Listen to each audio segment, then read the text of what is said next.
right, let's take a look at another CSES sorting and searching problem. Maximum subarray sum. So we're given an array, and we want to find the maximum sum of values in a contiguous non-empty subarray. So what does that mean? So we're given an array like this, and we get to pick some segment of it, right? Just some contiguous interval, and we want to pick the one with a maximum sum. So in this case, we claim that the sum is 9. How do you get 9? Maybe like this. That's 1, 6, 9. Hey, there's 9. So that's the maximum sum. The sum is 9. We're supposed to output 9. So there's a nice trick for this, which is actually worth knowing, even though it's sort of random and just for this problem. It's a greedy algorithm. So the idea is that you only want to drop. So you're going to just sort of go through the array, like taking like partial sums. And the idea is that you want to reset if your sum ever goes negative. Right? So we start with -1. There's no reason to take -1. It just hurts you. So we drop it, and then we get 3. This is a bad example because the partial sum never goes negative. Let's say this 3 was a 1. Then we would have 1, and then we would have -2. And now we're back to -1, right? And so we should just drop, we're pretending this is a 1, this 1 and -2, because they're not going to help us moving forward, right? We'd be better off, right, if we have some other interval, and we have some negative thing, we're always going to be better off with just, this part. There's no point in taking a negative thing. So let me show you what that looks like.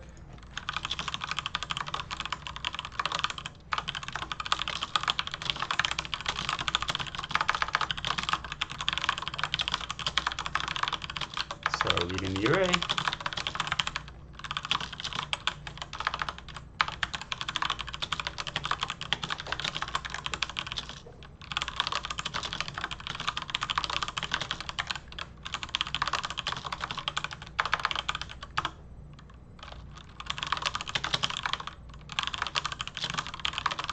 So we add in we have a running sum, which is the best sum that ends at this index, basically.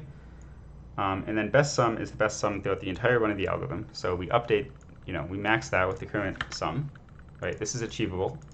So the best is going to be the max of all the achievable things. And then if we go negative, we just throw it out, right? Because there's no point keeping the negative part. Like as we go forward from here, we would be better off, throwing it all out and having 0 than to do something negative. And if it's positive, then there's never any point in throwing it out, right? We should just keep the positive thing and extend it. So this is a greedy algorithm, and we just we throw away the partial sum when it turns negative. And by the way, this handles the non-empty condition very well.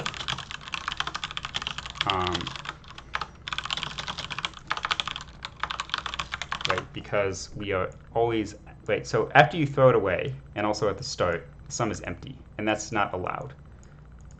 That's why we always add something to the sum before we check if it's best, because once we've added something, it's not empty.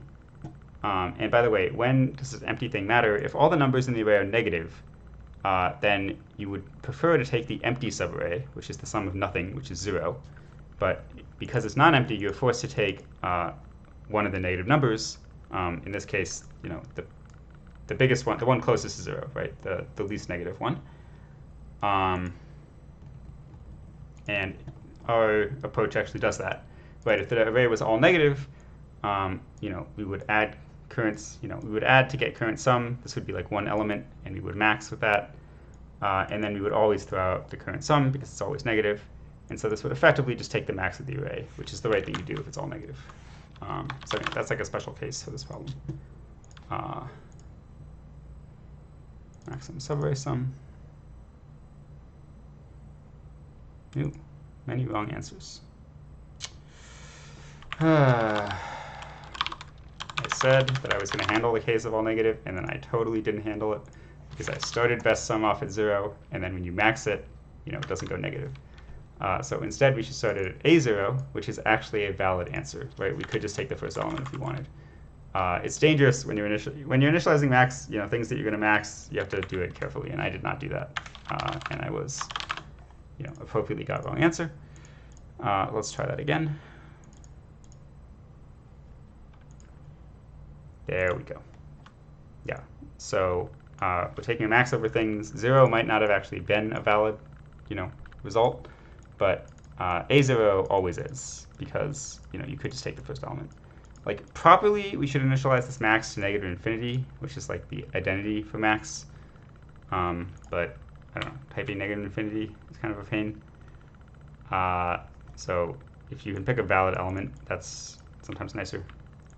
Right. In this case, we could have just used negative a billion, which is the worst possible answer if the array was all negative a billion. Anyway, that's the problem.